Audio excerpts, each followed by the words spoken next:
Gabble, c'est une entreprise orientée vers l'atteinte des objectifs, mais notamment en contrôle de l'environnement qui l'entoure. Pour illustrer ce fait, dans le présent vidéo, nous allons élaborer les divers éléments composant le cycle de vie stratégique d'une entreprise. Le cycle de vie stratégique peut être comparé à un voyage en mer.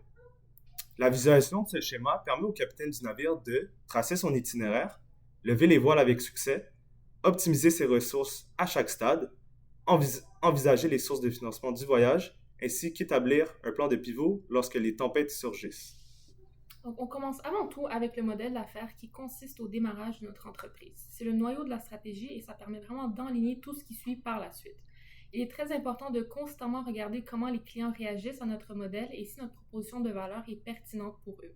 Finalement, il est important de considérer la désirabilité, la faisabilité et la viabilité de nos produits au sein du modèle d'affaires afin que la proposition de valeur de l'entreprise puisse perdurer dans le temps. Ensuite, le cycle de vie stratégique nous mène à analyser le positionnement stratégique de notre entreprise. Plus précisément, à nous demander vraiment où est-ce qu'on est actuellement, puis dans quelle direction on s'en va.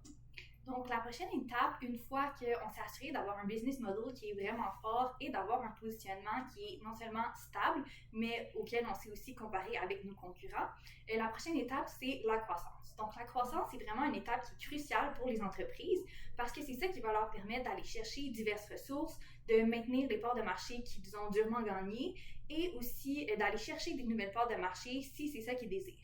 Donc, pour se rendre là, on a diverses stratégies qui sont possibles. Le modèle le plus populaire qui désigne les stratégies, c'est entre autres le modèle d'ENSA qui recouvre plein de stratégies de croissance. Et à l'interne, pour les entreprises, afin d'atteindre la croissance voulue, il y a différentes ressources possibles. Donc, ils peuvent entre autres s'assurer d'avoir une équipe de gestionnaires qui est vraiment compétent ou encore s'assurer d'avoir de la valeur qu'ils ont créée qui a une réelle importance aux yeux des clients. Pour assurer cette belle croissance, il est absolument essentiel d'avoir un avantage concurrentiel. C'est un levier stratégique qui nous permet de nous démarquer de nos concurrents et de prendre de l'avance. Mais attention, cet avantage doit être à la fois durable et viable. Imaginez par exemple un service client tellement irréprochable que nos clients reviennent toujours, ou encore une technologie si innovante que personne ne peut la copier. C'est ce genre de différenciateur qui nous permet de consolider notre position.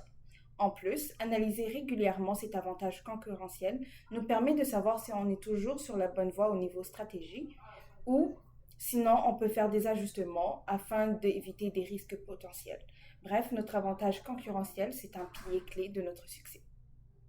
L'évaluation est l'étape qui est la plus importante au niveau du cycle de vie, puisqu'elle permet d'évaluer la compagnie par rapport à son positionnement stratégique et aux modèles d'affaires qui ont été établis au début du cycle de vie de l'entreprise. Cette évaluation se fait tout au long du cycle de vie, à chacune des étapes, afin de pouvoir rapidement et précisément réorienter la compagnie vers ses objectifs. Donc, pour conclure, le cycle de vie est très important puisqu'il permet d'optimiser la compagnie au meilleur de ses capacités. Merci de nous avoir écoutés.